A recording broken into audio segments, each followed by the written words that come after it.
안녕하세요. 최강현 팀입니다. 네, 최강의 팀입니다. 오늘 한 분이 빠졌죠? 헬레나가 빠졌죠? 헬레나 바쁘다고 네네. 해가지고 많이 바쁘다 그래서 오늘은 그냥 둘만. 네, 조촐하게 이야기를 네. 좀 진행해 보려고 합니다. 네.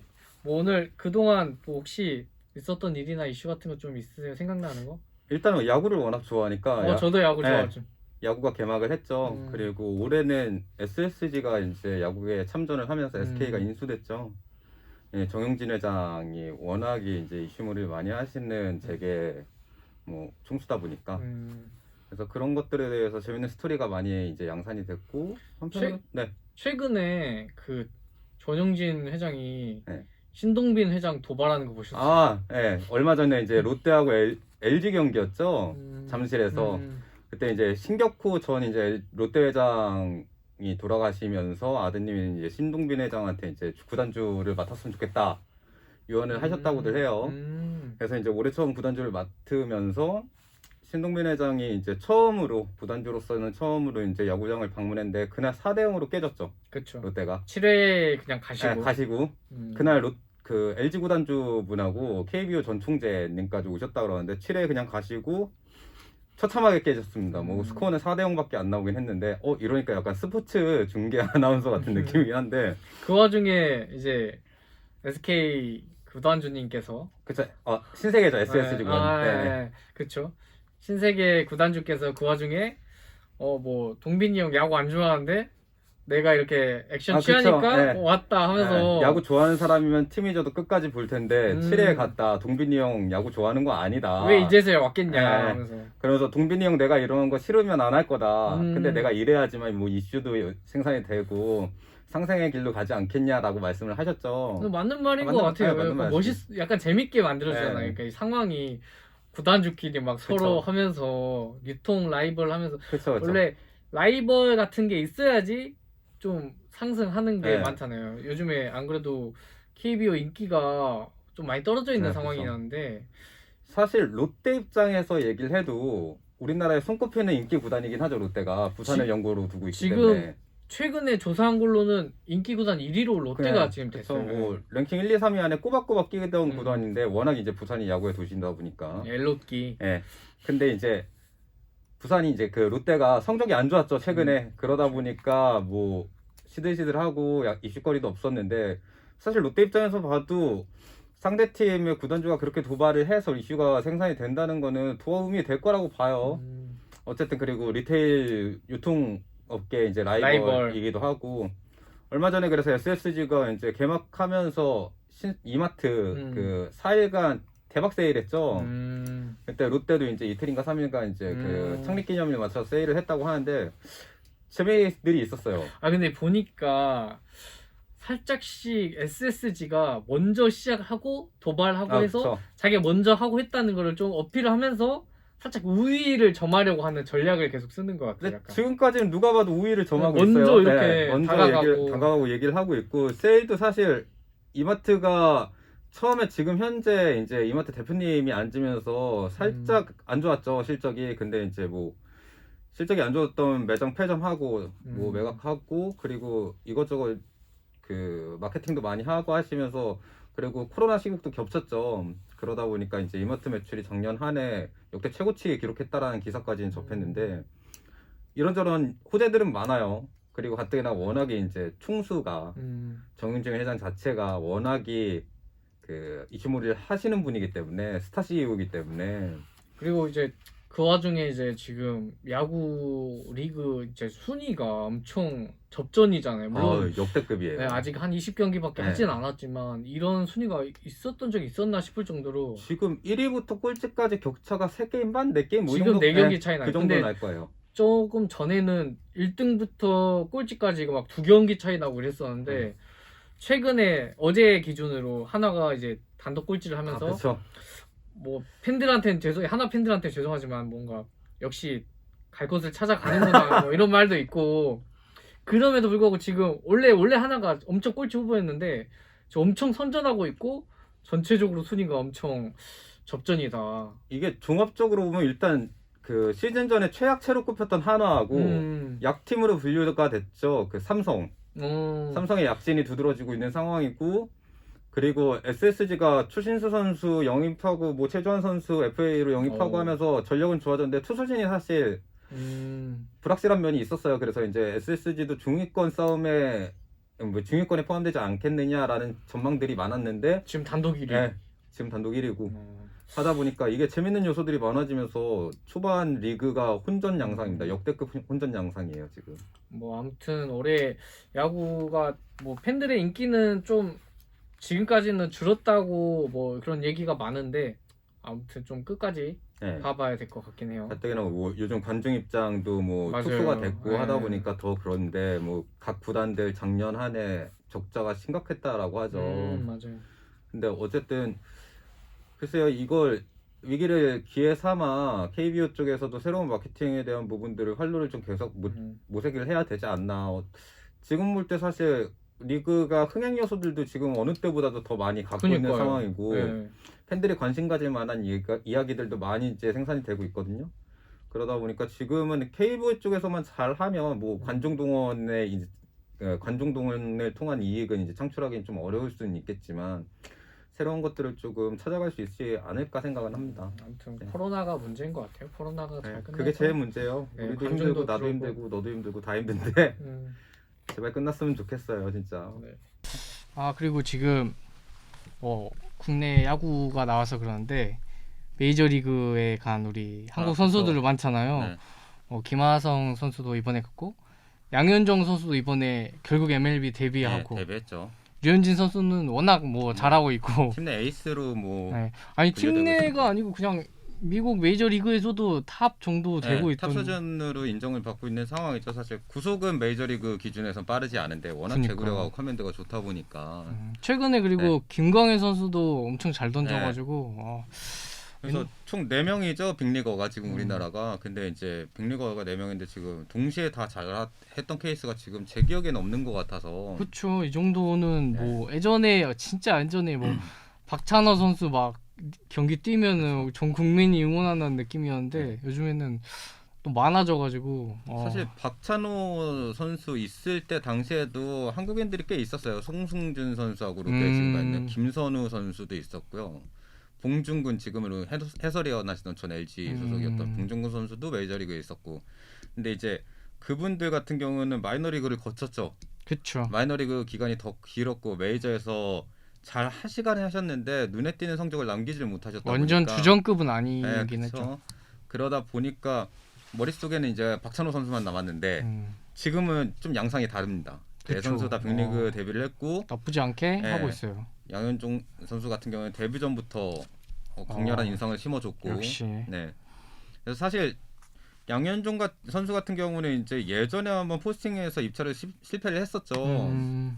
그러다가 이제 넘어간 케이스였는데 사실 지난 시즌에서 한국에서도 양현종 선수가 좀 흔들리긴 했어요. 워낙에 몇 년 동안 많은 이닝을 소화하다 보니까. 그리고 과연 메이저에서 통할 것이냐라는 의문점이 있는데 물론 비록 한 경기만 했지만 근데 생각 이상으로 잘 던져줬어요. 역시 진짜로. 그 관록으로 뭐 이겨낸 것 같아요. 저도 그런 것 같아요. 개인적으로 기아 팬이고 양현종 선수의 엄청난 팬이지만 할 수 있을까라는 생각이 있었거든요. 예, 왜냐면은 뭐 예전에 진짜 9위로 잡고 이런 느낌은 조금 이제 떨어졌으니까 사라졌죠 이제는. 그럼에도 불구하고 이제 어쨌든 제구와 이제 변화구로 데뷔를 잘 한 것 같아요. 엄청 잘해가지고 저도 굉장히 뿌듯하고. 사실 양현종 선수가 한창 젊었을 때 전성기를 누리기 전 대투수라는 별명을 얻기 전에는 20승 할 때 전에 그 전에는 좀 뭐랄까 구속으로 우겨 넣는 스타일이었죠 사실은. 제구가 안 좋았었어요. 워낙에 이제 공이 구속이 좋다 보니까 힘으로 우겨 넣는 스타일이었는데 사실 근데 방어율이나 성적은 스탯은 별로 안 좋았어요 그때 당시에는. 맞아요, 10승 맞아요. 넘기가 뭐 간신히 넘기던가 뭐 이랬었는데 어느 순간 이제 경기 운영의 묘를 좀 알면서부터 20승이었죠 그때. 그렇게 하고 이제 많이 이제 관록이 붙었죠. 그러니까. 근데 이제 문제는 메이저리그에서 이제 그 구속으로 통할 수 있을 것이냐. 그렇죠. 그리고 양현종 선수의 결정구적 그 슬라이더가 과연 체인지업이랑 체인지업이랑 그 메이저에서도 통할 것이냐라는 문제가 그 의구심이 있었는데 한 경기지만 비록 섣부른 판단은 금물이겠지만 양현종 선수의 슬라이더 체인지업 괜찮았어요. 그날도. 오타니가 첫 타자를 오타니 만나가지고 네. 오타니가 또 기습 번트를 치사하게. 네. 아, 그러니까 이게 데뷔전이 강렬했던 이유는 상대 팀이 지금 메이저리그에서 한창 그 메이저리그 전체 홈런 1위죠 오타니 선수가. 맞아요. 네. 한참 이슈무리를 하고 있고 화제의 중심이기도 하고 타선이 워낙 막강하죠. 마이크 트라우부터 트라우, 도타니, 폴스도 막 네. 거기서. 그러다 에인절스하고 붙었는데 첫 타자가 또 오타니였고 그랬는데도 불구하고 잘 넘어갔어요. 네. 그러다 보니까 좀 더 강렬한 인상을 심어줄 수 있었고. 근데 양인종 선수가 지금 MLB 간 것 자체가 엄청난 도전으로 모든 걸 약간 그쵸. 포기하고 간 거잖아요. 네. 그 와중에 첫 데뷔에 뭐 지금 메이저리그 최고의 뭐 스타 중 한 명 오타니, 뭐 트라우 이렇게 만나면 진짜 무슨 기분일까. 그 와중에 진짜 안 떨고 그렇게 잘하는 게 진짜 대단한 것 같아요, 진짜. 사실 얼마나 떨었는지는 양윤종 선수만이 알겠죠. 근데 괜찮았어요. 집중력도 근데 괜찮았고 인터뷰 구위도 보니까 괜찮았고. 막 생각보다 재밌었다 이렇게 네. 말하더라고요. 아무래도 엄청난 경력자이기 때문에 그리고 나름. 좀 나름 기질이 있죠. 예전부터 원래는 양윤종 선수가 지금이야 경기 운영의 묘로 그 대투수라는 닉네임을 얻으면서 그렇게 던지기도 했고 하지만 예전에는 약간은 싸움 닦기질 같은 느낌이 있었어요. 예전에는 그러다 보니까 잘해준 것 같아요. 앞으로도 더 기대가 되고. 진짜 기대가 되고 네. 개인적으로는 그 MLB에 간 순간은 이제 모든 팬들이 이제 그러니까 자기 소속팀을 떠나서 응원을 하게 되잖아요. 우리나라 선수. 근데 개인적으로 이제 양윤 선수는 진짜 제가 사랑하는 팀의 선수였기 때문에 더 뭔가 잘했으면 좋겠고 설령 못해도 좋은 게 뭐냐면 못하면 또 다시 기아 오면 되니까 네, 그런 생각으로 지금 응원을 계속 하고 있습니다. 뭐 돌아오면 리턴하면 당연히 기아로 가겠죠. 네, 무조건 당연히 올 것 팀의 같아. 애정이 워낙이 큰 선수기도 하고 지금 영국 네. 앨번에 그냥 영순이기 때문에 네. 기아 오기만 한다면 가능할 거라고 네. 봅니다. 개인적으로는 그러니까 저는 원이 이제 거의 20년 넘게 LG 팬이었긴 했지만 개인적으로 이제 세컨 팀을 굳이 꼽다면 키움이었거든요. 박병호 선수를 워낙 좋아하기도 했는데 이제 김하성 선수가 좀 잘해줬으면 하고 있는데 지금 살짝 부진하긴 해요. 그러니까 여러 가지로 메이저에서 뛰기에는 좀 무리수가 있지 않나라는 생각 그 의견들이 조금 나오긴 또 했었는데 팬들 사이에서 이유가 이제 다 잘해요. 주루도 좋고 유격수로서의 수비도 KBO에서는 최상위권이었고 타격은 뭐 말할 것도 없었죠.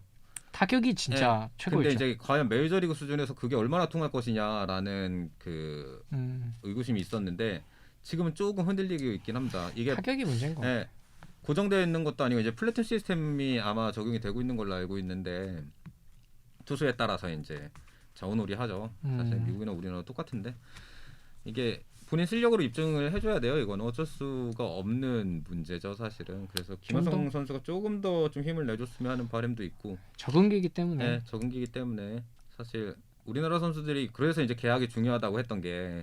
근데 김하성은 계약을 네, 잘했어요. 잘했어요. 네. 얼마 전 이제 황재균 선수 같은 경우도 그 유튜브 스토킹 채널에 나와서 말을 했었죠. 맞아요. 계약이 진짜 중요하다. 네, 계약 과정에서 이제 마이너리그 거부권이나 뭐 이런 것들이 꼭 필요하다. 왜냐면 본인 실력으로 인정을 받고 있어도 못 나가는 경우들도 다반사고 하다 보니까 송승준 선수도 그때 한번 얘기가 나왔었던 거고. 근데 계약을 잘 했어요 김하성 선수는. 그래서 그 정도 연봉이면은 이제 계약이 진짜 그래서 중요한 게 그 정도 연봉이면은 연봉 때문이라도 데리고 있는 경우도 많대요. 쓰려고 하죠. 그 쓰려고 하죠. 그러다 보니까 조금 적응되면은 괜찮아지지 않을까라고 생각을 하는데 모르겠어요. 워낙에 메이저리그 자체 수준이 워낙 높다 보니까 사실은 솔직히 말해서 KBO하고의 수준 격차는 좀 있죠. 그러다 보니까 조금 아직까지는 아쉽긴 한데 뭐 잘해내리라 믿고 응원합니다. 네, 저도요. 그리고 넘어갈게요.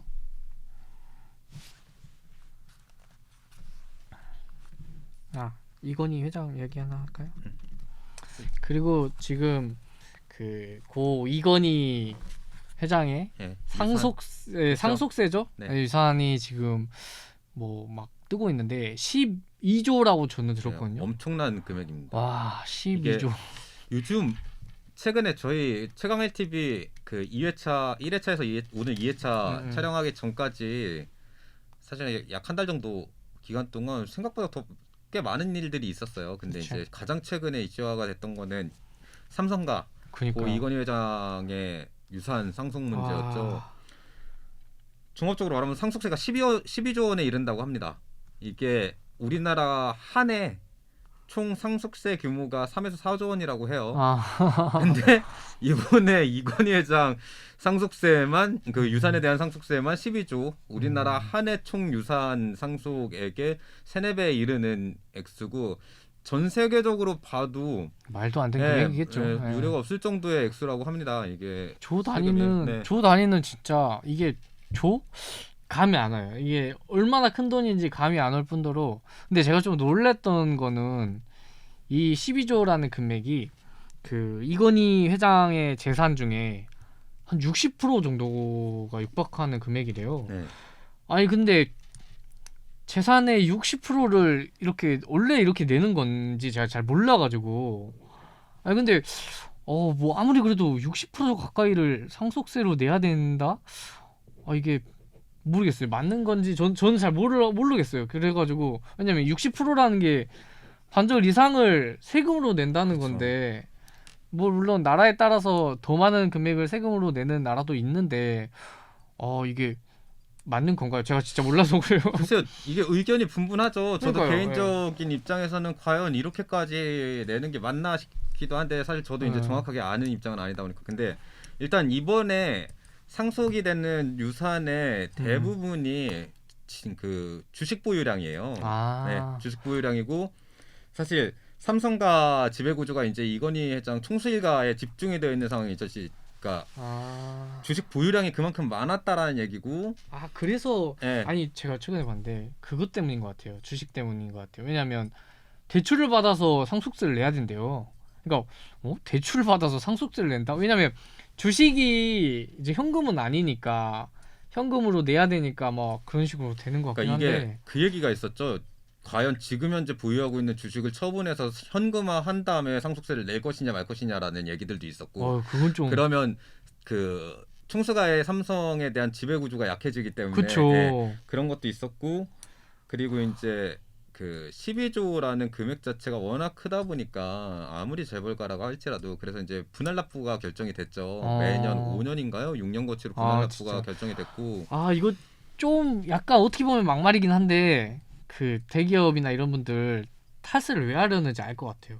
세금이 많으니까. 그러니까 이건 좀 강력하긴 하네요. 근데 막상 이 주식량이 그 정도니까 주식을 팔아가지고 할 수도 없고 물론 그러면 안 되지만 그 심정은 진짜 조금은 알 것 같다는 생각이 좀 들고 이게 액수도 워낙 규모가 컸죠. 12조라는 네, 액수가 와. 유례 없는 상속세다 보니까 이슈화가 된 것도 있고 그리고 우리나라 재벌가가 재계 제1위 기업이었던 삼성의 상속세다 보니까 더 이슈가 됐고 그러니까요. 최근에 정치 사회 경제적인 이슈들도 있었죠. 이재용 이제 회장이 이제 그 구속 수감 중이고 근데 그 와중에 이제 코로나 시국 관련해서 이재용 회장이 그 파이저였나 모더나 그 대표이사와의 커넥션이 마련돼서 우리나라 이제 뭐 보건복지부 장관부터 해가지고 그 협상에 들어갈 수 있었다라는 얘기들도 전해지고 있고 그 와중에 뭐 주식도 엄청나게 오르고 있고 요즘 투자 삼전 투자 그 심리 때문에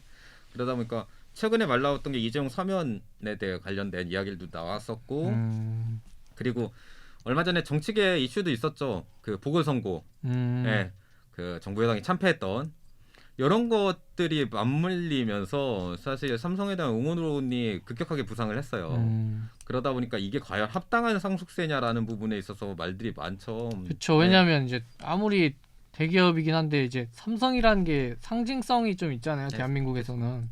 그러다 보니까 좀 그런 것 같아요. 네. 그리고 규모도 워낙 컸고 거기에다가 더 이슈가 됐던 건 이제 그 원래 이건희 회장 살아 생전부터 그 사회 환원에 대한 1조 원 사회 환원에 대한 이야기가 있었대요. 그래서 이번에 약속이 지켜졌다고 하죠. 뭐 그 질병 그 뭐였죠? 이제 그 전염병 관련돼서 이제 7천억이고 또 소아암인가요? 아이들 관련 3천억 해서 총 1조 원이 이제 맞아요. 1조 기부를 했다고 1조 하더라고요. 기부됐고 미술품으로도 기부를 많이 했죠. 그러니까 미술품이 더 이슈가 됐던 것 같아요. 그러니까 소장되었었던 미술품들을 찾아보니까 뭐 국보 보물이었던 것들 그리고 그 유명 화백들의 작품들 심지어 피카소나 진짜요? 마르크 샤갈 뭐 이런 세계적인 유명 화가들의 작품들도 있다라고 해요. 지금 그러다 보니까 더 이슈가 된 거고. 고 이건희 회장이 약간 그런 뭐 외국 미술품도 그렇지만 한국의 그런 뭐 가치가 있는 미술품들을 보존을 해야 된다 뭐 이런 좀 생각이 엄청 강했다고 하더라고요. 예. 그리고 뭐 세계적인 화가의 그 대표작이라고 하면 액수가 얼마가 되든지 일단 자기 컬렉션에 넣으려고 하셨다라고 해요. 생전에. 그러다 보니까 그런 작품들 소유할 수 있었던 거고. 글쎄요, 사실 저도 모르겠습니다만 이게 상속세하고 그 가치 충돌이 있었죠. 사실 여론에서 그 대중들 사이에서 과연 상속세가 이만큼 나오는 게 당연히 법대로 한 거긴 하지만 예, 이게 진짜 합당한 상속세냐라는. 왜냐하면 상속세 관련해서 우리나라가 예전부터 그 중복 그 세금을 이제 중복과 그 조세 관련 표현이 지금 떠오르진 않는데 어쨌든 그런 부분도 있었고, 그리고 과연 삼성이 사회적으로 고용 창출 효과나 뭐 이런 것들 국가에 기여하는 부분들을 얼마만큼 인정해 줄 것이냐라고 했을 때 과연 그러면 이 사람들이 이제 상속세를 내고 사회에 환원을 하는 게 국가에 기여하는 거냐? 아니다. 그 삼성이 고용 창출을 하고 경제에 기여하는 효과가 국가에 기여하는 것이다라는 부분, 이런 것들이 좀 상충되는 부분들이 있었는데 글쎄 모르겠어요. 아무튼 팩트는 많았다는 겁니다.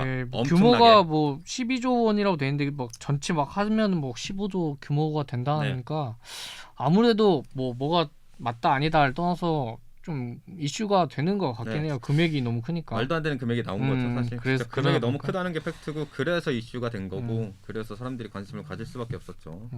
평생 살면서 입에 12조라는 금액을 몇 번이나 오르내렸을까요 진짜. 네, 제가 생각해도 제 입에서 12조라는 얘기가 나왔던 부름아블이죠 저희한테는. 약간 그냥 부름아블 게임인 거죠. 그 금액은 현실성 없고.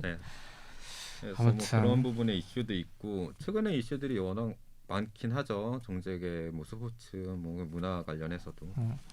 그리고 이제 최근에 또 뉴스에서 봤던 게 이제 군대 배식 논란, 그리고 케이크 논란. 이게 지금 엄청 핫해요. 이게 핫해진 이유가 이제 군대 이제 배식 음식에 대한 퀄리티라던가, 그리고 코로나 때문에 휴가를 나왔다가 들어온 장병들이 이제 2주 동안 격리 기간을 갔는데 이제 음식을 갖다 주는데 그 음식이 퀄리티가 너무 말도 안 된다.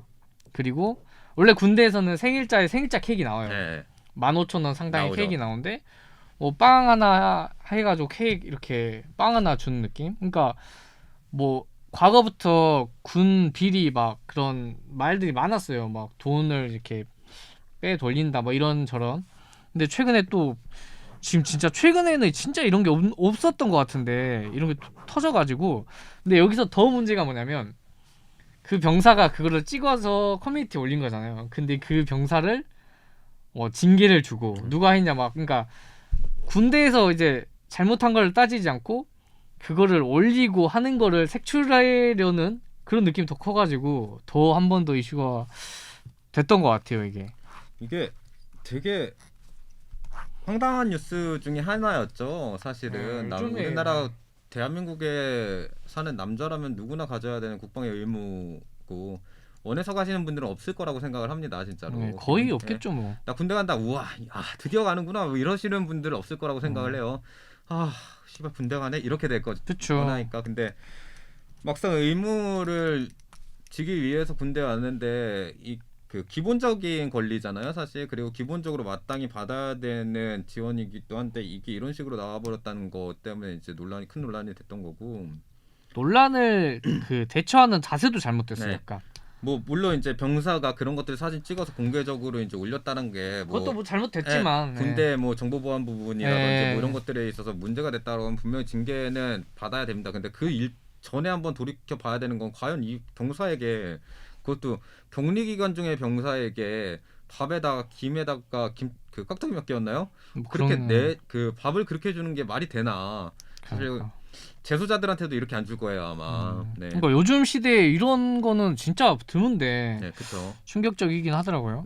이게 가뜩이나 그 최근에 저희 최강일 TV에서도 1회차에 다뤘던 그 젠더 갈등에 대한 부분까지 엮여가지고 더 이슈가 됐었죠. 맞아요. 아, 요즘에 진짜 군대도 왜냐면 군대라는 거 특성이 결국에는 남성만 가는 의무이다 보니까 그런 관련해서 또 여성 입장에서도 그렇고 남성 입장에서 또 막 이렇게 계속 의견을 내고 싸우고 또 하는 것 같아요. 근데 그러니까 이게 우리나라 헌법에 제가 알고 있기로는 국방에 의무는 남녀 모두가 지는 걸로 알고 있습니다. 단 이제 남자는 군대를 복무를 하는 거고 여성들은 이제 사회적 활동이나 뭐 이런 걸로 이제 국가를 지키는 뭐 이런 쪽의 개념인 거죠. 그러니까 군 복무에 대한 의무는 남자만 지고 있지만 나라를 지키는 데 있어서 전체적인 개념에서의 국방의 의무는 모든 국민이 갖고 있는 걸로 제가 알고 있거든요. 근데 어찌됐든 사실 제가 대학교 다닐 때부터 그랬거든요. 저 이것 때문에 F 맞았던 것 같은데 뭐 썰입니다만 가산점 문제가 그때 당시에도 이슈가 됐었어요. 그래서 가산점 폐지한다 만다 이러는데 지금 폐지가 된 걸로 알고 있는데 지금 꽤 오랫동안 지금 가산점이 주어지지 않고 있죠. 근데 저는 글쎄요 개인적인 의견입니다만 나라의 의무를 다하기 위해서 군대를 갔다 오고 취업 연령이 그러면 늦춰지게 되죠. 그리고 뭐 여성들에 비해 사회적 진출의 기회 뭐 이런 것들을 그 이야기하시는 분들도 계신데 사실 그거는 진짜 옛날 얘기고요. 그렇죠. 어찌됐건 그 시간만큼을 의무를 지고 나라를 지키고 돌아온 국군 장병들 남자들한테 가산점이 그게 그렇게까지 큰 그 취업에 좌우를 한다고 생각지는 않아요. 대신 이제 그걸로 인해서 그게 오히려 평균점을 맞춰주는 제도라고 생각을 하거든요. 근데 그걸 무턱대고 이제 폐지해놓은 데다가 심지어 의무를 지고 있는 사람한테 이런 식의 배식이 나오고, 그렇죠. 네. 그리고 제일 웃긴 건 남자들이면 다 알 텐데 물론 군 입대하기 전에 병무청에서 신체 검사를 합니다. 그래서 사지 멀쩡하고 몸 건강한 대한민국 남성이라면 군대를 누구나 가요. 단 모르고 그냥 끌려가는 경우들도 있어요.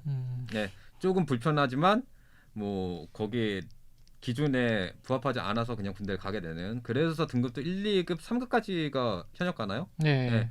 나눠놓은 거죠. 딱히 의미 없어요. 네, 그냥 의미 가는 없어요. 거예요. 네, 그냥 가는 거예요. 진짜 속된 말로 진짜 병신이 아닌 경우에는 갑니다. 네. 그러다 보니까 이게 그 상황인데, 그러니까 끌려가는 건 그냥 끌려가는 건데 막말로 끌려가는 건데 막상 끌려와서 봤더니 이런 식의 대우가 있다, 받고 있다라고 하면은 이거는 근데 전역하고 난 다음 군가사점이나 뭐 이런 것들에 대한 처우도 마련되지 않는다라고 하면은 상대적 박탈감이 생길 수밖에 없죠. 이거는 최근에 그래서 이게 제가 볼 때는 어느 정도의 쇼맨십도 있는 것 같은데 그 여성도 군 가산점을 줄 테니 군대를 가야 된다. 왜냐면 뭐 남성 여성 평등하다. 남성도 할 수 있는 거 여성도 할 수 있고 여성이 할 수 있는 거 남성도 할 수 있고 똑같다. 이런 주장의 근거로 그럼 잘 됐다. 똑같으니까 여성도 군대를 가자. 라는 의견으로 여성 징병제에 대한 얘기도 나왔어요. 그랬더니 좀 그러니까 상식 지금까지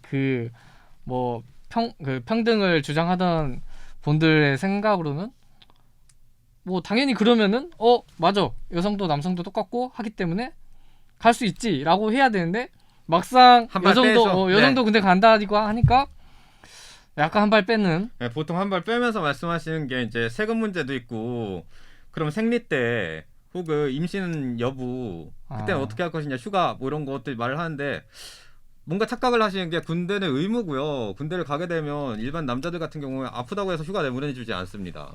그렇죠. 그러니까 네. 이게 선택적 이기주의예요. 시키는 것만 해야 돼요. 시키지 않은 건 하지 말아야 되고 허락해주지 않으면 휴가도 못 나가는 게 당연한 게 군대고 모든 게 그리고 모든 게 짜여진 시스템 안에서 뭐 여성징병제를 시작을 하면 시스템을 갖춰야 되고 새로운 막사를 지어주고 신막사에서 본인들이 잘 거라는 생각을 버려야 돼요. 그렇죠. 이게 웃겨요. 그러니까 좀 실현 가능성은 분명히 낮죠. 그러니까 이제 제가 느끼기에는 그 국회의원 같은 경우에는 좀 남성의 표를 얻기 위한 좀 어떻게 보면 혁명적인 퍼포먼스 느낌이긴 한데 그죠. 사실 퍼포먼스의 느낌이 강하죠. 사실 이거는 실현 가능성이 크지는 않다라고 봅니다. 근데 이제 이런 이야기들이 나왔던 그 배경을 잘 살펴보긴 해야 돼요. 과연 사실 저뿐만 아니라 뭐 장년층이나 뭐 젊은 청년층을 비롯해서 대한민국 남성들이 여성 혐오를 가지고 있는 사람들이 얼마나 될까요? 실질적으로 저는 거의 없다라고 생각을 해요. 실질적으로 그게 과연 왜 나오고 있는 것인가에 대한 의문이 있어서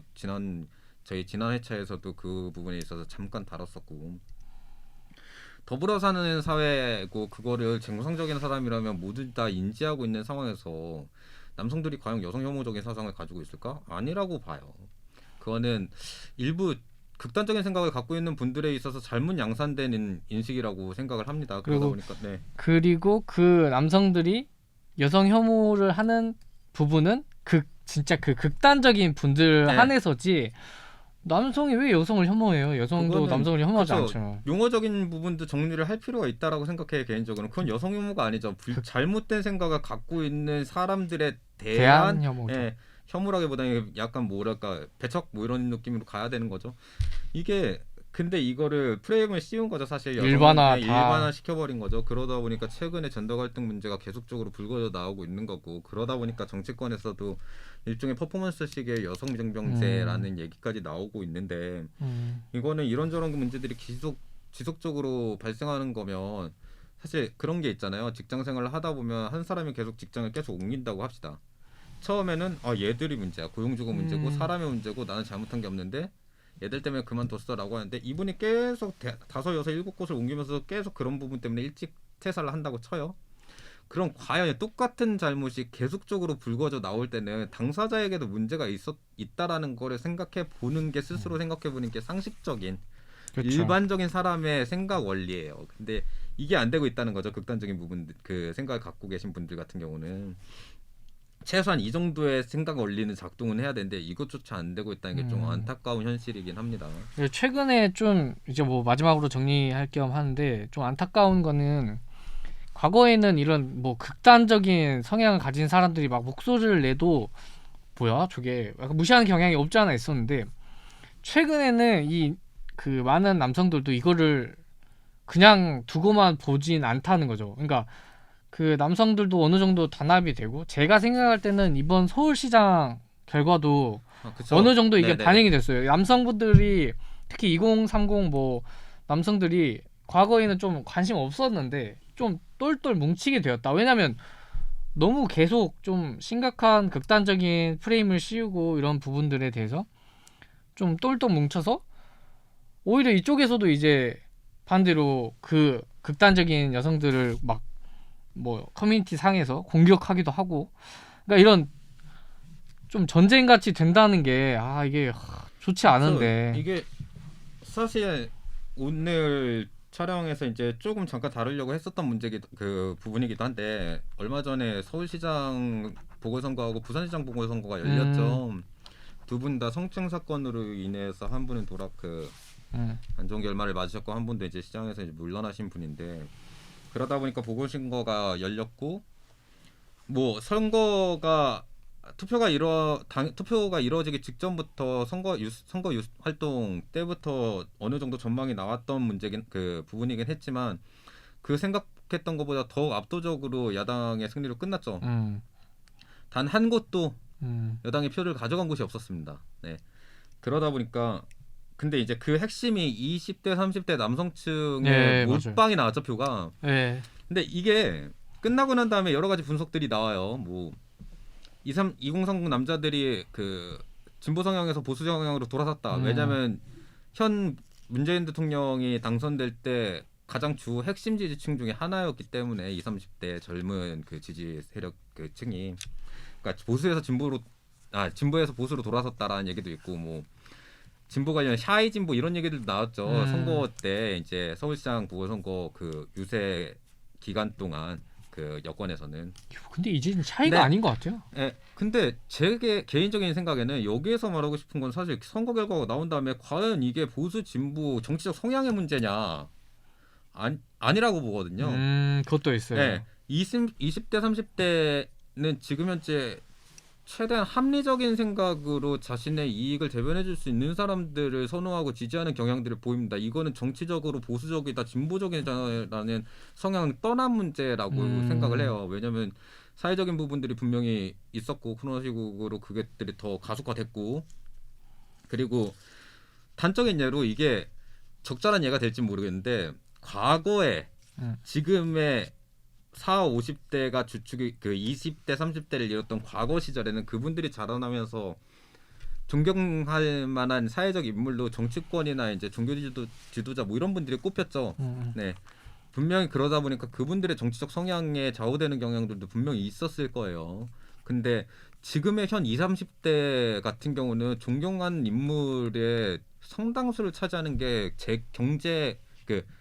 재계 인물들입니다. 네, 앞서 우리가 잠깐 언급했던 신세계 이제 정용진 부회장이나 존경한다기보다는 인기몰이를 하고 있는 분들이죠. 아니면 백종원 대표나 약간 합리적인 것 같아요. 이재용 회장이나 왜냐하면 이게 내 이익 혹은 내 가치를 대변해 줄 수 있는 사람들 전 세계적으로 보면 뭐 테슬라의 일론 머스크 CEO나 아니면 뭐 애플 고 스티브 잡스 CEO 맞아요. 이런 분들을 선호하는 경향들이 상당히 두드러지죠. 젊은 층들 입장에서는 그게 그들이 원하는 가치를 대변해주고 있는 사람들이기 때문입니다. 그러다 보니까 이걸 투표의 결과를 보수 진보로 나눌 게 아니라 맞아.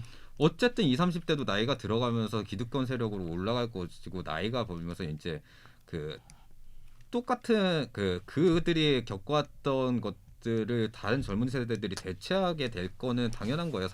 세상이 시간이 지나다 보면. 그렇다면 이들이 지금 갖고 있는 핵심적인 가치가 무엇인가를 좀 판단해 볼 필요가 있다라고 생각을 해요. 현 정치권에서도 사실 이걸 보수 진보로 나눌 것이 아니라 젊은 층들이 지금까지 요구하는 그리고 시대가 요구하는 가치가 무엇인가를 정확히 판단해 볼 필요가 있지. 이게 만약에 이거에 대한 파악이 정확하게 안 된다라고 하면 앞으로 내년에 큰 이슈가 하나 있죠. 대선이 남아 있습니다. 1년도 채 안 남은 걸로 알고 있는데 벌써 대선에서도 문제가 생길 거라고 봅니다. 제가 뭐 정치적 전문가는 아니지만 이게 쉽사리 꺼질 수 있는 문제는 아니에요. 왜냐하면 각종 악재들이 다 겹치고 있고 소위 말하는 레임덕이라고 보여지는 현상들이 지속적으로 발생하고 있는 상황이기도 하고 확실한 건 이제 진짜 뭐 아버지가 지지하던 정당을 그냥 투표하는 젊은 층이 아니라는 사실이죠. 네, 그렇죠. 정치적 성향에 있어서 판단을 하는 것이 아니라 이 사람이 대통령이 합리적인 되면 후보. 이 사람이 서울시장이 되면 내가 갖고 있는 가치를 얼마나 잘 대변해 줄 것인가에 대한 거에 우선순위를 두고 있다라는 거죠. 젊은 층 같은 경우는. 그래서 이제는 뭐 정당 색깔이 뭘해서 더 이기고 유리하고 이런 거는 좀 더 계속 줄어들 것 같아요. 뭔가. 예. 합리성을 우선 가치로 두고 좀 토론이 이루어졌으면 좋겠어요. 정치권도. 그러면은 조금 더 올바른 혹은 발전적인 올바르기보다는 발전적인 방향으로 나아갈 수 있지 않을까 싶습니다. 사실 그런 부분은 좀 안타깝죠. 네. 그리고 이제 잠깐만요. 확인 한 번만 할게요.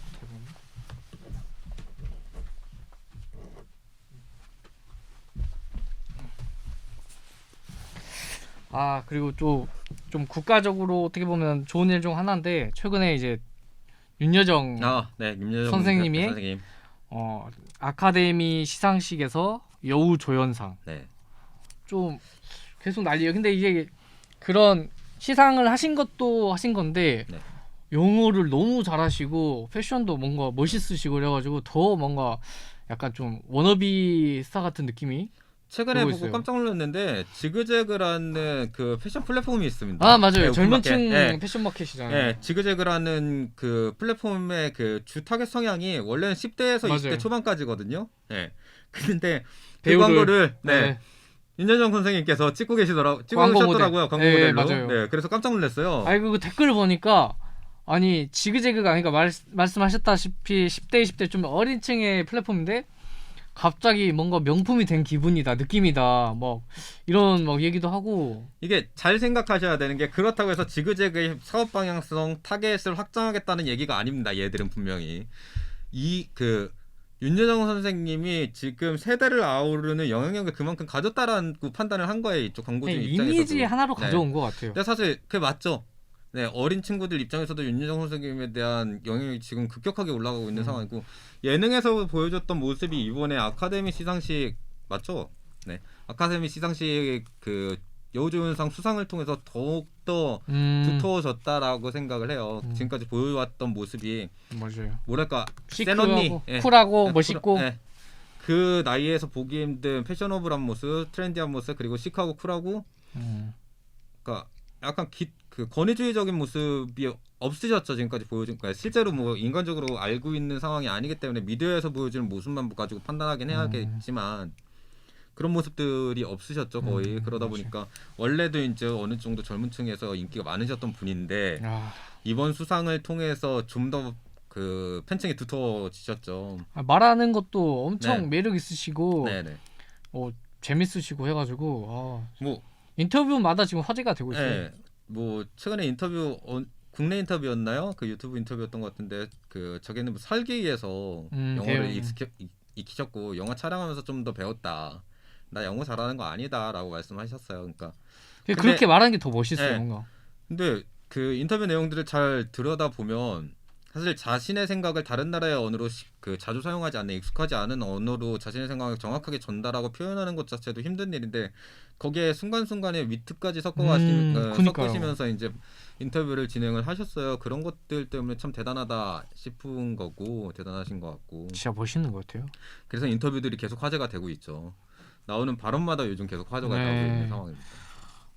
대단합니다. 그리고 이게 그 아카데미 시상식에는 이제 상금이 없고 트로피만 쥐어지는데 그 마케팅 쪽에서 이제 붙어가지고 네네네 맞아요. 스폰서 회사에서 붙어서 스웩백이 네. 주어진대요. 근데 매- 그게 매 수상자들 전회원한테 네. 스웩백이 주어지는 상황이죠. 그게 한 2억 상당이라고 네. 하긴 하더라고요. 가지고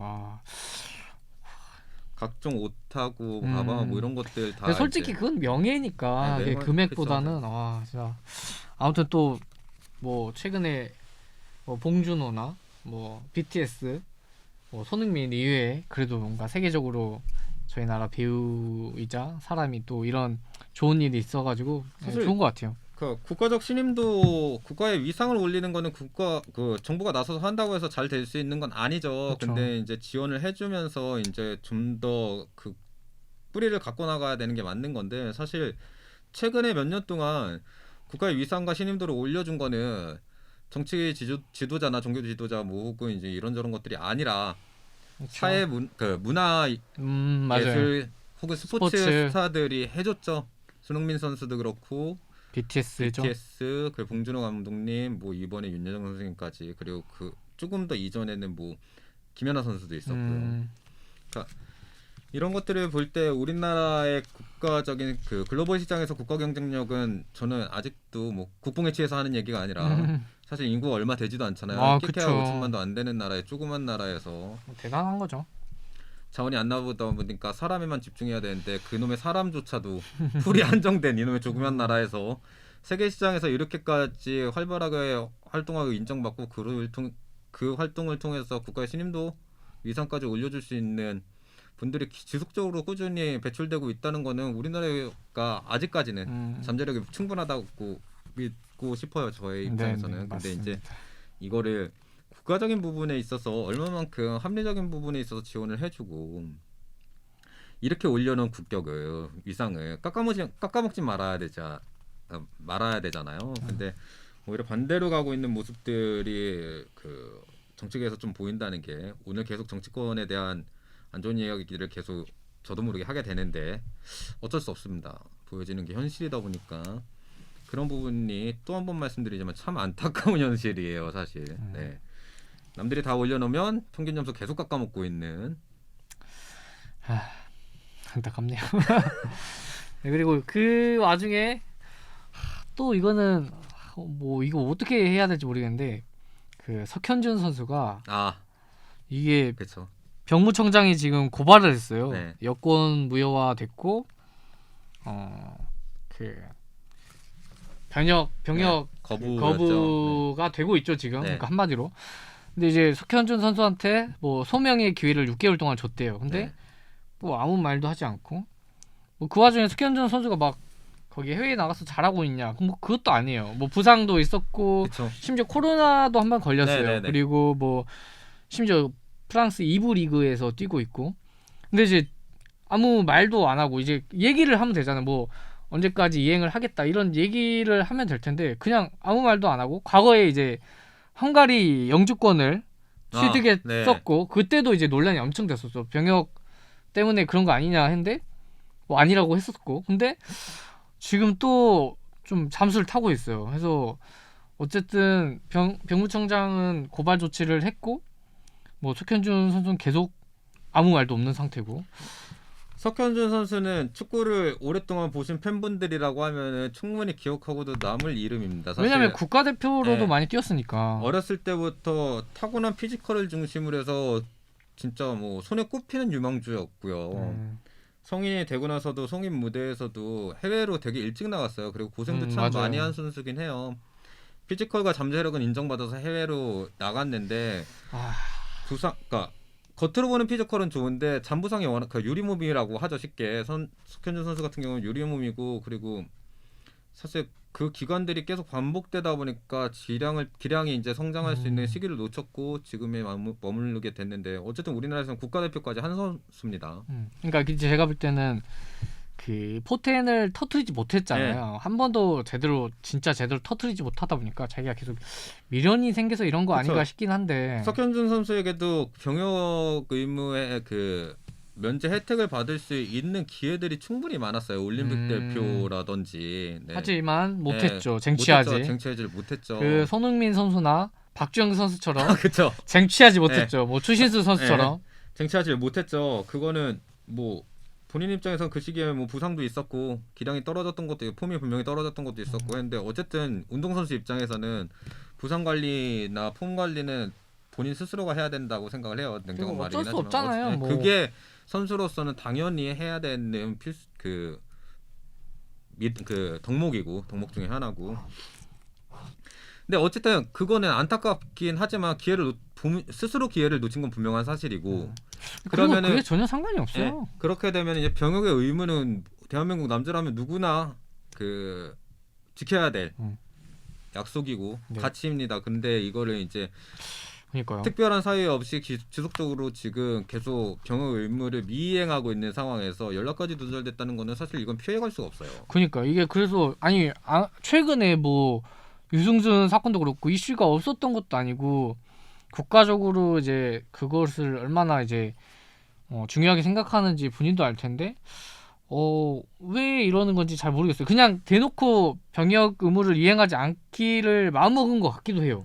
그러니까 이게 사실 선수 개인의 사정을 짐작을 해보면 지금까지 유망주부터 해가지고 지금까지 오면서 여러 가지 굴곡도 많았고 고생도 많이 했죠. 해외에서. 그리고 부상도 많았고 기회를 스스로가 놓친 거긴 하지만 어찌됐건 본인의 사정들이 있을 거예요. 부상이나 뭐 이런 것들, 폼이 떨어진 것들. 그래서 안타깝고 속상한 마음은 있겠죠. 근데 이게 면제부로 작용할 수는 없습니다. 국방의 의무를 저버렸다는 거에 대해서는.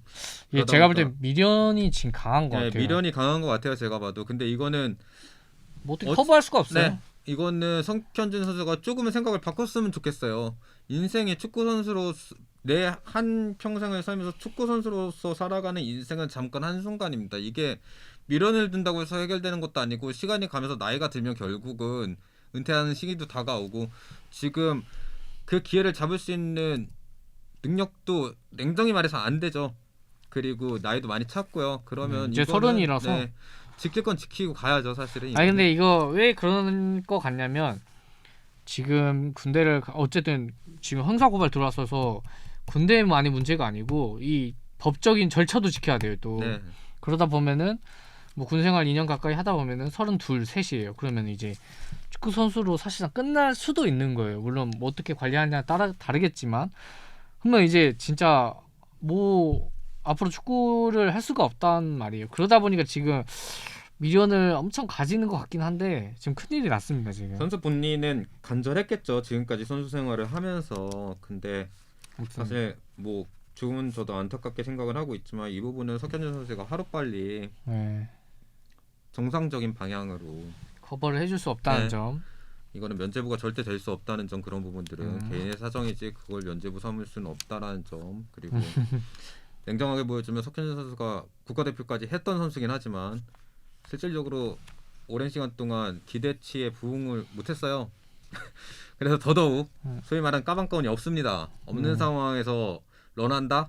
제2의 유승준? 제2의 유승준 될 수도 있어요. 자칫 잘못하면. 유승준 아니죠. 스티브 유 될 수도 있어요. 그러다 보니까 제발 생각을 좀 고쳐먹고 지금이라도 어쩔 수 없잖아요. 그리고 네. 남들 다 지는 국뽕의 의무입니다. 사실 면제를 받은 선수들과 비교하면 안 되죠. 그건 극소수의 일부에 불과한 거고 그들의 노력으로 쟁취한 거기 때문에. 그렇죠. 뭐 저희야 뭐 네. 군대 갔다 오다 보니까 당연한 소리다 이렇게 얘기하지만 지금 본인은 뭐 답답할 금방 수도 있는데 힘들겠죠. 뭐 그거는 사실 한 가지 참고로 말씀드리자면 저희가 군대 왔던 시절 다녀왔던 시절보다 지금 훨씬 더 편해졌다고 합니다. 그 내분반 생활이. 아니, 그리고 위로가 안 돼요. 어차피 뭐 이게 지금 입대하시는 남자분들이 이 얘기를 들으면은 쌍욕하실 수도 있겠지만 사실 저도 그랬거든요. 후임들 들어오면 언제 저녁일이니? 오늘 보이지도 않는구나. 앞으로 캄캄한 암흑 속에 있겠구나. 이렇게 얘기들을 하는데 근데 본인도 그렇게 느낄 수 있는데 갔다 와 보면 금방 갑니다 시간. 갔다 온 사람 입장에서 보면은 시간 금방 가요. 아무튼 빨리 이거에 석현준 선수 좀 네 올바른 방향으로 네. 하루 빨리 해결이 됐으면 좋겠습니다. 네. 이번. 네. 아 그리고 최근에 또 뭐 말도 안 되는 충격적인 뉴스가 하나 있었는데 70대 남성이 네. 발기부전 약까지 먹고 며느리를 성폭행했다고. 근데 이제 며느리가 지적 장애가 있대요. 그러니까 우와 진짜 뭐 할 말이 없어요. 그냥 뭐 그리고 뭐 한다는 말이 자기는 며느리를 예뻐한 죄밖에 없다. 네. 뭐 이딴 소리를 했대요. 근데 이제 모든 정황과 사건을 조사해보니 성폭행으로 됐고 실형이 떨어졌어요. 네. 몇 년 나왔죠? 뭐 그거 잘 모르겠는데. 근데 아무튼 그러니까 이게 뭐 몇 년을 받고 이것도 중요한데 그냥 와 이거 뭐 이게 무슨 심지어 이게 지적 장애가 있는 며느리인데 와, 이게 진짜 최근에 강력범죄 그리고 납득하기 힘든 범죄들이 너무 많이 발생은 하고 있어요. 이게 사회적으로 그러니까 혼란이 많이 가중되고 있는 상황이라서 그런지는 모르겠지만 이게 조금은 생각을 해볼 필요가 있을 것 같습니다. 우리나라 치안이 상당 전 세계적으로 봤을 때 상위권이라고 보고들이 이제 지속적으로 얘기가 나왔었죠. 최근에 과거에서부터. 근데 과연 진짜로 우리나라 사회 치안이 안전한가? 아니 근데 이거는 뭐 치안이라고 할 것도 없어요. 왜냐하면은 뭐 자기네 집 이제 거실에서 부엌에서 막 이런 식의 범죄가 일어난 건데 이걸 뭐 어떻게 치안으로 그러니까 이걸 어떻게 해요? 이거뿐만 아니라 이게 진짜 미친놈이죠. 미친놈인데 과연 이 미친놈이 한 명뿐이겠냐? 왜냐하면 최근에 영유아 살인 사기 사건이나 아니면 영유아들 학대해서 이제 죽은 그런 사건들도 발생을 계속하고 그리고 70대 남성 이 며느리 지적장애인이 며느리를 성폭행한 사건 별의별 사건들이 많이 일어나잖아요. 그러니까 이게 과거하고는 다르게 제 그냥 개인적인 느낌입니다만 제가 체감하기에는 진짜 사회적 약자들 저희가 앞서 다뤘던 젠더 갈등에서 소위 그들만의 사회적 약자가 아닌 아기들, 어린 아이들이나 지적 장애를 가지신 분들 같은 장애를 갖고 계신 분들 같은 진짜 실제 리얼 사회적 약자분들을 대상으로 한 흉악 범죄들이 늘어나고 있다라는 것 때문에 너무 속상해요, 진짜로. 이거는 마땅히 보호받아야 돼. 사회적으로 보호를 해야 되고 보호받아야 될 분들이거든요. 근데 이분들을 그리고 이제 더 큰 문제가 이분들을 대상으로 한 흉악 범죄자들이 그 주변인들이라는 거죠. 그러니까요. 이 사건만 해도 시아버지였고 영유아 같은 경우는 엄마 아빠 이랬었는데 이거 사건은 진짜 왜냐면 충격적일 수밖에 없어요. 이게 여러 가지가 꼬아져 있어요. 그러니까 일단 첫 번째로 뭐 70살 먹으신 노인이죠.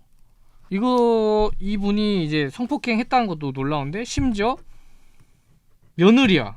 그렇죠. 네, 거기다 직접 장애가 직접 장애까지 심지어 거기에 하나가 더 붙습니다. 발기부전 약까지 처먹고 이런 행동을 한 거예요. 이거는 그냥 완전 그냥 동물이에요. 완전 이거는 짐승보다 못한 인간입니다. 그러니까 이게 이 양반이 머리를 쓰고 행동을 했다는 게 고작 발기부전 약을 먹었다는 게 그러니까, 동물과 다른 점인데 더 동물 같다 그거죠. 동물보다 더 심한 인간이죠. 이거는 뭐랄까요? 그런 얘기들 많이 하죠. 이런 말도 안 되는 비상식적인 범죄들이 일어났을 때 가끔 이제 각종 커뮤니티에서 그런 얘기도 많이 하죠. 내가 거시기에 달렸다. 내가 없다. 그냥 그 본능에만 충실한 짐승이다라는 얘기들. 그 딱 그 표본입니다. 이분은 이 그러니까 사람은. 이런 거는 진짜 뭐라 할 말이 없네요, 진짜. 네, 이거는 사실 충격적인데 제가 뭐라고 할 말이 없네요, 저희가. 네, 그러니까 그냥 진짜 미친놈. 충격적인 그냥, 사건이 일어났다. 결론은 그냥 진짜 짐승보다 못한 미친놈이라는 거. 이거는 진짜 악질이에요. 네. 이거는 그 강력하게 처리가 네. 됐길 바랍니다. 사실 우리나라 형법이 그 형량 자체가 상대적으로 다른 선진국에 비해서 낮다라는 얘기들이 지속적으로 나오고 있어요. 근데 사회적 약자를 대상으로 하는 이런 흉악범이나 그리고 이거는 좀 계획적이잖아요. 네, 발기부전 약까지 먹었다는 그쵸. 건데. 이거는 피해갈 수가 없죠. 그러니까 사회적 약자들을 대상으로 하는 흉악범죄나 그리고 또 한 가지 있죠. 청소년 흉악범죄. 강력하게 네. 해야 돼요. 이거는 미성년자라고 해서 봐줄 게 아닙니다. 이건 강력한 처벌이 있어야지만 사회적으로 가치의 그 올바른 가치들이 지켜질 수 있기 때문에 이런 형벌의 수위를 높이는 거는 지속적으로 사회적으로 점진적으로 계속 논의가 되어야 되는 거고요. 이게 네. 가뜩이나 우리나라 같은 경우는 사형제도가 없지 않습니까? 그러니까 없다라기보다는 그 1996년인가요? 그때가 마지막으로 형이 집행되고 난 다음에 사실상 폐지 수준을 밟고 있는 상황인데 법정 최고형이 사형이 사실상 폐지 수준이고 집행이 되고 있지 않는 상황입니다. 그러면 결국은 무기징역이 최고형이라는 얘기거든요. 근데 무기징역이 집행이 된 것도 제가 모르겠어요. 사실 그게 얼마나 많이 집행이 되고 있는지 모르겠는데, 근데 그 흉악범들 대상으로 한 그 형량이 수위 자체가 평균적으로 낮다라고 생각을 해요, 저도. 근데 이게 계속 그 형량이 낮은 상태에서 그런 것들이 계속 미도에 노출되다 보니까 경각심이 떨어져요. 그럴 수도 있죠. 네, 경각심이 떨어집니다. 아, 내가 만약에 18, 19에 흉악범을 저질렀어. 근데 난 미성년자야. 보호될 거야. 보호될 거야. 혹은 뭐 일본에서 그런 경우가 많았죠. 네, 그래가지고 뭐 몇 년 살다 나와도 나는 20대 나오겠지 이런 생각을 갖게 되거나, 아니면 뭐 20대나 30대 뭐 40대까지 뭐 청년층인데 30대 뭐 나 이렇게 범죄를 저질러도 끽해봤자 몇 년 살다 다시 나와도 새 인생 살 수 있겠지라는 생각을 갖게 만들어서는 안 돼요. 미국에서도 최근에 그런 일이 있었어요. 청소년인데 자기 친구 또래죠. 봤어요. 죽였어요. 네. 근데 이제 법정에서 그러니까 이미 웃었죠. 어느 정도 매뉴얼화된 법 자기가 받게 될 형량 같은 걸 알고 있었는데 계속 웃으면서 조롱하고, 근데 이제 판사가 그거를 보고 아예 뒤집어 버렸죠. 네. 말도 안 되는 뒤집어 버렸죠. 네. 말도 안 되는 친구다 하면서 아예 뒤집어 버렸는데, 그런 식으로 좀 강력하게 돼야 될 것 같아요. 네. 이거는 흉악범에 대해서는 여지없이 죽음도 가차 없이 그쵸. 형벌을 내려야 되는 게 정상적인 사회라고 생각을 합니다. 저도. 그러다 보면 그래야지 경각심도 심어질 수 있는 거고, 이게 아무리 수사를 잘하고 우리나라가 뭐 범죄 수사 검거율이 뭐 전 세계적으로 봐도 순위권 아니라고 하죠. 상위권이라고 하는데, 이게 외양간 잃고 고치면 뭐합니까? 그 범죄 검거율 당연히 높아야 되는 게 맞는 거고, 그것도 형사분들, 경찰분들 상당히 열심히 하시고 그래서 만들어진 업적이라고 생각은 합니다. 근데 다만 예방이 더 중요하다는 거죠. 범죄는, 특히나 흉악범은 결국은 그 흉악범을 통해 피해를 받는 분들이 생기고, 그게 나중에 뭐 범죄자를 잡는다고 해서 이분들이 받은 피해가 없어지는 게 아니기 때문에 예방을 위한 차원에서라도 경각성을 크게 심어줄 수 있는 형량에 대한 재조정이 필요한 건 사실이죠. 진짜 우리나라는. 그리고 최근에 뭐 리얼돌 뭐라고 해야 되지? 체험? 방. 리얼돌 방? 네. 뭐 이런 것 때문에 지금 뉴스에서 많이 나오고 있는데, 제가 기억하기엔 초창기 좀 뉴스에 나왔던 거는, 그러니까 리얼돌 그런 뭐 방이 생기고 그 상가 사람들이 다 이제 반대 서명 같은 걸 해가지고 몰아내고 막 이런 경우도 있었는데, 또 뉴스에 이번에 나왔던 거는 뭐 리얼돌 무슨 점 막 이런 식으로 되는데, 그거를 이제 성신여대 점 이런 식으로 된 거예요. 네네네. 그러니까 이제 그 학교 학생들 입장에서는 약간 기분이 상당히 언짢은 거죠. 마음에 안 드는 거죠. 그래서 뭐 성명 내고 해가지고 성신여대 점을 무슨 역점 뭐 이런 식으로 바꿨다고 하는데 이거 리얼돌 방 이런 게 생긴 것도 좀 약간 놀랍고 신기하기도 한데 또 그런 거부 현상 이것 때문에 좀 논란이 되고 있는 것 같아요. 이게 어떻게 보면 상식적으로 생각하면 되게 쉬운 문제죠. 업주가 미친놈이에요. 예. 그러니까 생각을 못했을 수도 있고 실수했을 수도 있고 아니면 뭐 의도를 했던지 모르겠습니다만 문제가 있었을 때 재빨리 바꿨어야죠. 뭐 사업자를 바꿔야 되면 사업자를 바꾸던지 명칭 바꾸는 거 얼마 안 하는데 그 기간 뭐 오래 걸리는 것도 아니고 절차가 어려운 것도 아니고. 근데 이게 뭐가 문제가 됐냐면 리얼돌 체험방이잖아요. 그냥 네. 업장이라고 해야 되나? 그거 자체가 논란이 되고 문제가 업장 되니까. 자체가 문제가 되고 논란이 되죠. 뭐 이유는 모든 분들이 다 잘 아실 거라고 생각을 합니다. 좀 뭔가 근데, 그렇잖아요. 네. 하필이면 그 업장명을 땡땡땡땡 성신여대점으로 걸었어요. 그러니까 이게 일반 뭐 물론 그래도 학교 입장에서는 그 당연히 뭐 기분이 상하고 그쵸. 당연히 이런 거에 대해서 문제 제기를 했었겠지만 더 이슈화가 됐던 건 여대라는 점이었죠. 그렇죠. 네네 여대라는 점이었고 아니 무슨 그냥 뭐 돈가스 성신여대점 이런 거면 전혀 문제가 안 되죠. 전혀 문제가 안 되죠. 리얼돌 네. 여대라는 부분이 있었고 이거는 기분 상하는 정도가 아닙니다. 이거는 학교 입장에서 학생들 입장에서도 그렇죠. 이걸 가지고 이것마저도 최근에 이걸 그 젠더 갈등에 대한 부분 이슈로 그 몰아가시려고 하는 분들이 있는데 이건 절대 그거하고 다른 문제예요. 이건 엄연히 업주에서 잘못한 거예요. 이건 업주가 업장에서. 아무튼 그냥 네. 여대가 아니었어도 문제 제기할 판이에요. 이건 당연히. 그리고 학교에서도 공식적인 입장을 내놨습니다. 이거 말도 안 된다라고 항의를 들어갔습니다. 공식적으로. 이건 당연히 업장의 문제고 이거는 명확하게 잘못이 있는 상황이기 때문에 이건 누가 뭐라 그래도 만약에 남대가 존재한다고 했을 때 이게 바꿔서 호스트파 무슨 남대점 이렇게 해놓으면 기분 나빠요. 학교 입장에서. 그렇죠. 그냥 똑같은 거예요. 그냥 업종이 문제인 것 업종의 같아요. 문제예요. 이거는. 그러다 보니까 이게 계속 불거져 나오고 있죠. 뭐 어쨌든 뭐 성신여대점이라는 명칭을 쓴 거 자체는 업장이 분명히 잘못이 있고 문제고 이건 수정이 되어야 되는 거고 개선됐나요 이거?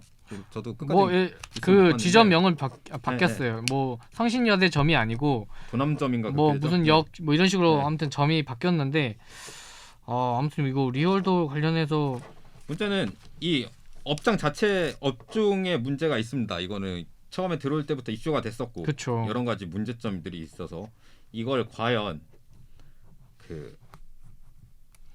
놔둬야 되나? 네. 왜냐하면 이게 그거죠. 이게 사람이 아니라 인형이라는 얘기인 거예요. 그쵸, 사실 그쵸. 이쪽 업장을 운영하시는 분들은 그러다 보니까 이게 유사성행이나 유사성매매 업소가 아니다라는 얘기예요. 이거를. 근데 좀 이상해요. 네. 애매해요. 느낌 알죠, 우리? 이게 애매합니다. 네. 그러니까요. 그냥 뭐라고 어떻게 해야 되나? 이거 법적으로 어떻게 그러니까 되고 있는지는 모르겠는데 이게 과연 그러면 퇴폐업소냐? 라고 했을 때 저도 이거 현행법에 대해서 다시 한번 찾아보고 이게 관심을 둔 솔직히 말하면 제가 관심을 뒀던 뉴스는 아니에요. 그래서 정확히 보진 않았는데 사업자가 어떻게 돼 있을까요? 그러니까요. 일반 음식점으로 내나? 그건 아니죠. 그건 아닐 텐데. 그러니까 이게 어쨌든 그 사업장 낼 때 그 인허가 낼 때 이게 분명히 그 있어야 되거든요. 종목이. 근데 이거 뭘로 내는지 모르겠어요. 이거. 그러니까요. 그리고 이거 위생 관리가 안 됩니다. 절대 이거. 그냥 생각도 하기 싫어요. 네. 느낌 알잖아요. 최악이죠. 이거는. 그러니까 좀 이게 여러 가지 문제가 분명히 산재에 있어요. 그럼에도 불구하고 지금 이게 계속적으로 생긴다는 거는 이게 계속적으로 생긴다는 거는 누가 이용을 할 수도 있다는 거죠. 현행법상 가게를 여는데 업장을 여는 데는 문제가 없다라는 얘기예요. 그렇죠, 그러니까 그러겠죠. 지금 정확하게는 모르겠지만 저도 뭔가로 빠져나가야겠죠. 아무래도. 그러다 보니까 계속 생기는 건데 이거 문제 있습니다. 네, 문제 있어요. 이거는 확실히. 네, 확실히. 네, 진짜 확실히 문제 있고요. 이게 글쎄요. 그리고 그 성신여대 근처가 중고등학교도 워낙 많습니다. 맞아요.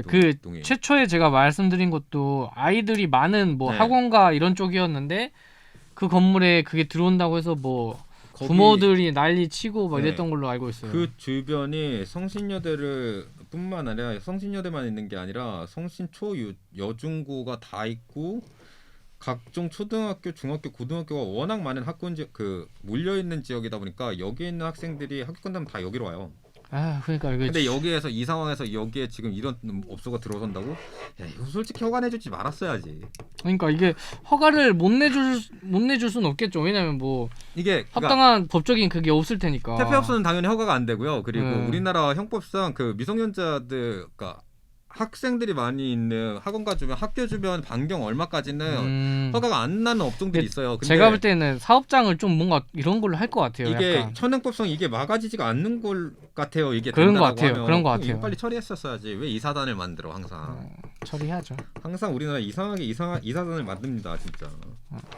그러니까 이런 조속히 좀 처리가 됐으면 좋겠어요. 아이들을 위해서라도. 네네. 이게 뭐가 달라? 애들 많이 왔다 갔다 하는 지역에 키스방이고 뭐 이런 거 있는 거랑 뭐가 다르냐고 도대체. 그쵸, 더 심각하죠. 심각하지. 에이, 충격적인 일이에요 이게.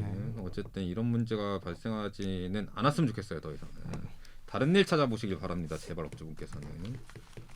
그리고 또 뭐 있으세요? 간단하게만. 요즘요? 뭐 요즘 관심 두고 있는 것들은 오늘 거의 다 얘기를 했던 것 같아요 사실. 그리고 요즘 한 가지 얘기를 하고 싶은 부분이 있는데 이건 아직까지 저도 그 공부가 덜 된 측면이 있기 때문에 그러기보다는 요즘 먹고 사는 문제가 바빠서 네. 뉴스들을 많이 자주 못 보고 있긴 합니다. 근데 뭐 어쨌든 요즘 음. 다사다난해요. 이게 다사다난이라는 말을 연말에 많이 쓰잖아요. 한 해를 마감하면서 네. 올해 참 다사다난했다. 그러니까 올해 벌써 1, 4분기만 지난 상황인데도 불구하고 엄청납니다.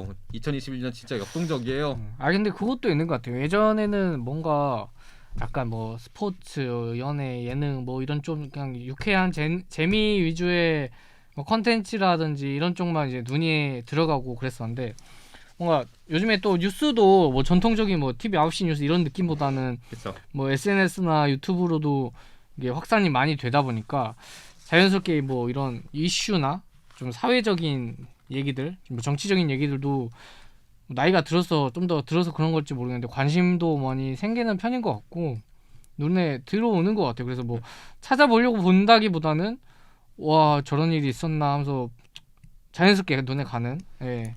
최근에 그거 하나 있었죠. 언급하고 싶었던 문제 중에 하나가 그 가상화폐 관련해서 정부 입장이 나왔었습니다. 우리나라 정부에. 네. 네, 이거는 투자 보호주 할 수 없다. 그리고 뭐 인정하지 않겠다. 그러니까 가치 자산으로 투자 자산으로 자산으로 인정하지 않겠다. 대신 이 투자로 벌어지는 수익에 대한 세금은 부과하겠다. 이런 말도 안 되는 논리의 발언들이 나왔습니다. 약간 이런 느낌이라고 사람들이 표현하더라고요. 이거 칼 빼드려야겠다. 이거 문제가 좀 강력하다, 심각하다 해서 칼을 빼드렸는데 그 칼로 잘라낼 수 있는 부분이 하나도 없다 그거예요. 왜냐면 개인 돈을 이렇게 투자하는 건데 그거 어떻게 함부로 자본주의 시장에서 그러니까 처리를 해요. 되게 웃기죠. 그 현 정부 여당의 그 장관급 이상 이제 참모진을 비롯해서 그분들이 갖고 계신 생각이 왜 이렇게까지 과거 시대 혹은 비합리적인 생각에 머물러 있는지 모르겠습니다만 이게 실질적으로 세금을 물리겠다는 거는 의무를 부과하겠다는 거거든요. 세금 납부의 의무가 있습니다. 우리나라에는 헌법상. 그러면 의무를 지어주게 되면 그에 따른 동등한 가치의 권리까지 주어져야 되는 게 맞는 겁니다. 혹은 이제 의무를 지어주게 되면 국가의 그 의무에 부합하는 그 다른 가치들까지 그 가치 존중을 해야 되는 게 맞는 거거든요. 그게 합리적인 사회고 그게 지금까지 헌법 법치주의 국가에서 그 법치를 일으켜왔던 모든 나라가 일으켜왔던 그 당연시한 원리죠. 근데 의무는 부과하면서 니들이 뭐 한강물에 빠져 죽든 그러니까요. 네, 니들이 뭐 전 재산이 다 물려가지고 오늘 내일 하든 그건 우리는 신경 쓰지 않겠다. 단 니들이 벌어들인 수익에 대해서 무조건 세금은 부과하겠다. 이거에 대한 투자 자산으로서의 가치는 절대 정부에서 인정하지 않겠다. 우리나라는 이런 말도 안 되는 소리를 하고 앉아 있습니다. 이게 그러니까 의무는 지어주되 나머지 뭐 너희들이 가져야 될 권리, 당연시하게 가져야 될 권리나 혹은 국가가 당연시하게 지원해줘야 될 최소한의 보호도 해주지 못하 안 해야겠다 해주지 못한다가 아니라 안 하겠다라는 거죠. 근데 실질적으로 가상화폐의 변동률은 워낙에 크고요. 그 투자의 리스크를 안고 있다는 건 모든 전 세계 사람들이 다 알고 있습니다. 그리고 이거를 지금 그 우리나라뿐만 아니라 전 세계적으로 모든 국가에서 투자 자산으로의 가치를 얼마만큼 인정해 줄 것이냐에 대한 부분은 사실 가상화폐 기술적인 부분이 이제 겨우 초창기에 들어선 거기 때문에 오가는 금액은 워낙 크지만 그래도 그 기술의 초창기고 제도적인 부분을 논하기엔 그 제도화인데 이제 겨우 막 걸음마를 뗀 거기 때문에 이거를 그 어떠한 방법으로 법제화시켜주고 투자자들을 보호해줄 수 있는 방법은 사실 현실적으로는 지금 당장에는 분명히 무리수가 있어요. 불가능해요. 그렇다면 그러니까 투자 자산으로의 가치도 인정해주지 못하고 그 투자자들에 대한 보호를 현실적인 부분에 있어서 이제 불가능하고 어려운 상황이고 하면 이거에 대한 세금에 대한 부분도 분명히 지금 당장은 부과를 안 하는 게 정상적인 논리인 거죠, 원리인 거죠. 세금을 부과해서 그거를 좀 뭐 막아 보겠다 뭐 이런 생각인 것 같아요. 왜냐면은 너무 그러니까 이게 투기가 네. 과열됐다, 소위 말하는 뭐 도박과도 같다라는 판단을 하고 있는 건데 네. 이게 어느 정도 사실이긴 해요.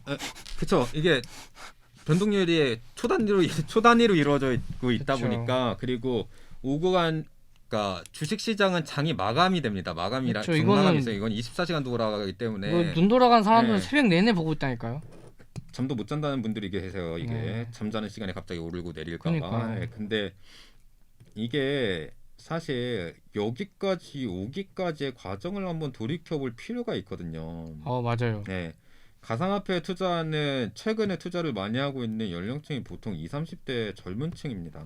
그냥 정상적인 재테크를 통해서는 절대 집을 살 수 없다. 네. 이거가 진짜 만연하고 큰 것 같아요. 왜냐면은 심지어 최근에 뭐 LH 이런 그쵸. 뭐 비리 사건, 안 그래도 그 얘기를 하려고 네, 그랬는데 안 그래도 열심히 살아도 뭐 될까 말까인데 뭐 이런 사건 하나씩 터지고 하니까 내 정상적인 재테크를 통해서는 뭐 집은커녕 뭐 결혼도 하기 쉽지가 않으니까. 네. 이게 임금 상승률이 물가 상승률을 못 쫓아가고 있는 상황이에요. 이게 다 어쩌면 당연한 얘기긴 한데 격차가 점점 더 벌어지고 있다라는 게 문제인 거죠. 그리고 더 문제는 우리 사회가 이제 결국은 빈부격차가 급격화 가속화되고 있다라는 거고, 이 빈부격차가 가속화됨에 있어서 이 원인이 기회가 평등하고 뭐 그 얘기 있잖아요. 그분이 말씀하시는 느낌 알잖아요. 그런 느낌의 문제로 인해서 한쪽의 그 노력의 저하, 뭐 질적 저하, 양적 저하 다 포함해서 그런 것들이 원인이 돼서 이런 격차가 벌어졌다라고 하면 그건 어쩔 수 없는 거예요. 경쟁은 당연히 공평하게 이루어져야 되는 거니까 그 경쟁으로 공정한 경쟁으로 얻은 결과물로 인해서 격차가 벌어졌다라고 하면 그건 어쩔 수 없는 문제입니다. 그런데 가속화된다는 것 자체는 분명히 다른 문제가 있다라는 얘기죠. 돈이 돈을 버는, 그러니까 부동산 투기, 그렇죠. 네, 뭐 세금 탈루 등등 해서 기존에 있던 기득권 세력들이 말도 안 되는 방법으로 갖가지 돈을 벌었죠. 그리고 최근에 부동산 정책의 지속적인 실패로 인해서 부동산이 계속 꾸준히 상승을 했고 주가 상승을, 여기 악재가 터졌죠. LH. 그러니까 이렇게 해서 이거 아니면은 힘들다 이렇게 된 거죠. 사회적 이슈도 있었고 최근의 이슈도 그러다 보니까 그 주식시장이 그러다 보니까 가열됐었고, 근데 주식시장도 여러 가지 문제로 인해서 이제 좀 휘청휘청했죠 사실. 네, 호재도 있었지만 그리고 그 와중에 가상화폐 쪽은 변동률이 크다는 부분 때문에 리스크도 크지만 그 하이리턴, 하이리턴이라고. 그렇죠. 네, 리스크가 큰 만큼 리턴도 큽니다. 보상이 워낙 그 상승 폭이 워낙 크다 보니까 이 상황을 역전할 수 있을 만큼의 네. 파괴력을 가졌기 때문에. 그래서 그만큼 자산을 정상적인 혹은 일반적인 혹은 지금에 나와 있는 리스크가 적은, 상대적으로 리스크가 적은 부분에 있어서 그 격차를 메우기가 쉽지 않은 상황이 되다 보니까 맞아요. 대부분의 젊은 층들이 자포자기 혹은 아니면 조금의 시드머니가 있다라고 하면 조금이라도 투자를 해볼까라고 하다가 찾게 되는 게 결국은 가상화폐까지 가는 거거든요. 아니 뭐 댓글 같은 거 보면 진짜 웃겨요. 저 등록금 다 박았습니다. 뭐 이런 댓글 뭐 네. 전 재산 박았습니다. 근데 뭐 물렸습니다. 실질적으로 그런 것들이 가십거리로 나오고 있긴 한데 진짜인지는 모르겠지만 뭐 여자친구하고 결혼자금 퉁퉁 넣어가지고 넣었더니 가상화폐 물려가지고 확 떨어져서 그때 뭐 전재산 다 날리고 파혼당했다 뭐 이런 얘기들도 나오고 있고요. 뭐 이거는 뭐 등록금 꼬라박았다는 얘기는 뭐 진짜 애교 섞인 수준이고 이건. 아니, 뭐 개인의 네. 선택이라서 뭐 어떻게 할 수는 없어요. 근데 어쨌든 왜 이렇게 뭔가 말도 안 되는 그러니까 시도를 하느냐. 이런 사회적 현상을 과연 투기로만 볼 것이냐 아니면 그에 대한 뒤에 있는 배경까지 볼 것이냐의 문제거든요. 근데 배경으로 인한 투기죠. 네, 이걸 표면적인 부분만 봐서는 안 돼요. 그리고 그렇긴 해요. 최소한 일반적인 일반인들이 그냥 일반 대중들이 이걸 투기냐 뭐 배경을 본다 이런 이야기를 논하는 거는 뭐 문제가 안 됩니다. 근데 현 중앙정부의 그것도 정책을 결정하는 권한을 가진 장관 입장에서 이런 인식의 발언들이 나온다는 것 자체는 어떻게 보면 이거는 무책임한 발언이죠. 무책임한 선을 넘었어요. 이거는 사실. 그러니까 국가를 이끌어 나가는 입장에 계신 분들 같은 경우는 표면적인 이유를 그 표면적인 현상만을 볼 게 아니라 그에 있는 그 뒤에 있는 배경들을 같이 보아야 되는 게 당연한 거라고 생각을 합니다. 그리고 사회적 현안은 최근의 모든 사회적 현안은 이것뿐만 아니라 여러 가지 가치와 여러 가지 현안들이 맞물려서 돌아가고 있어요. 근데 표면적으로 드러난 것만 가지고 여기 돈 몰리네, 과열되고 있어, 이걸로 손해보는 사람들도 많아, 위기야, 문제가 있어, 이거 투기네, 이렇게만 바라본다는 것은 자격이 없다라고도 말할 수 있는 거죠. 조금 강하게 말씀을 드리자면. 그러다 보니까 이런 발언들 때문에 더 공분을 샀죠. 네, 퇴임해라, 퇴해라, 뭐 내려놔라라는 옷 벗어라 얘기까지 나오고 있는 상황인데, 공직계에 계신 분들 같은 경우는 특히나 높으신 자리에 계신 분들은 한 번쯤 자신의 발언들이 얼마나 파급력이 있을 것이며, 그리고 자신들이 생각하고 있는 것과 지금 현상이 다르게 다르게 가고 있다라고 해도 어느 쪽이 더 합리적인가, 아까 다시 한번 얘기하자면 어느 쪽이 더 합리적인 가치 판단인가를 다시 한번 생각해 볼 때가 됐다고 생각을 합니다. 이거는 뒷골리는 대로 말한다고 해가지고 다 좋은 게 아니에요. 네, 그러다 보니까 안타깝죠.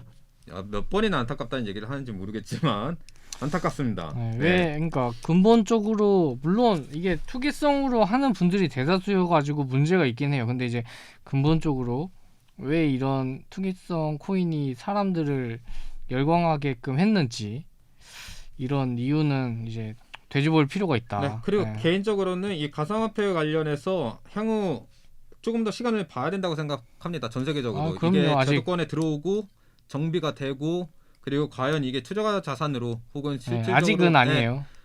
지금 현재 화폐 수단을 대체할 수 있을 만한 그 인정을 받을 수 있느냐 없느냐는 조금 더 지켜봐야 된다고 생각을 하고, 그때까지는 조금 판단은 유보하는 게 맞지 않나. 근데 이제 문제는 여기에서 좀 더 사회적 문제가 계속적으로 발생할 때는 진짜로 세금을 물릴 거라고 하면 점진적인 제도 개선을 통해서 세금과 함께 더불어 투자자사님을 인정해주고 그거에 대한 보호를, 최소한의 보호 장치를 마련해 두는 게 맞지. 최소한의 보호 장치도 마련해주지 않은 상황에서 돈 나니까 세금 물린다. 세금만 물린다는 것은 말도 안 되는 소리예요. 진짜 개소리입니다, 한마디로. 그러다 보니까 이렇게 성을 내고 있다고 해서 저도 물려 있다라는 얘기는 아니고요. 저는 뭐 이분들처럼 이제 무서워서 손에 대지도 못합니다. 그러다 보니까 그건 아닌데, 워낙에 나오는 발언도 그 공직자들 분들에서 요즘 나오는 발언들이 비상식적인 얘기들이 많아요. 그래서 조금 화가 나는 상황이기도 하고, 어쨌든 안타깝네요. 안타까워요. 뭐 오늘 뭐 거의 1시간 정도 한 것 네. 같은데, 이야기 뭐 오늘 어쨌든 여러 가지 또 뭐 딱히 좋은 게 많이 없는 것 같아서 안타깝긴 한데. 제일 안타깝긴 해요. 그놈의 안타깝다는 얘기 진짜 입버릇처럼 생길 것 같은데, 제발 좀 제 입에서 안타깝다라는 얘기가 안 나오는 세상이 됐으면 좋겠습니다. 그냥 뭐 좋은 일만 가득하면 좋죠. 근데 뭐 항상 그런 건 아니기 때문에 그런 얘기들 뭐 해볼 수도 있고 한데, 앞으로는 또 뭐 즐겁고 뭔가 좋은 재밌는 아니면 이야기도 좀 많이 해봤으면 좋을 것 같아요. 네. 뭐 그러면은 이렇게 오늘은 마무리하시죠. 최강현 네네. 팀이 언제까지 갈지 모르겠습니다만. 근데 오늘 같은 경우는 헬레나 자리를 비워가지고 그쵸. 조금 그 빈자리가 느껴지긴 했습니다만. 그냥 얘기하는 거죠. 네, 이게 조금 더 다음에는 조금 더 충실하고 조금 더 신선하고 조금 더 좀 뭐랄까요, 재밌는 이야기로 네. 이야기를 전달해드릴 수 있도록 하겠습니다. 네, 지금까지 최강현 TV였습니다.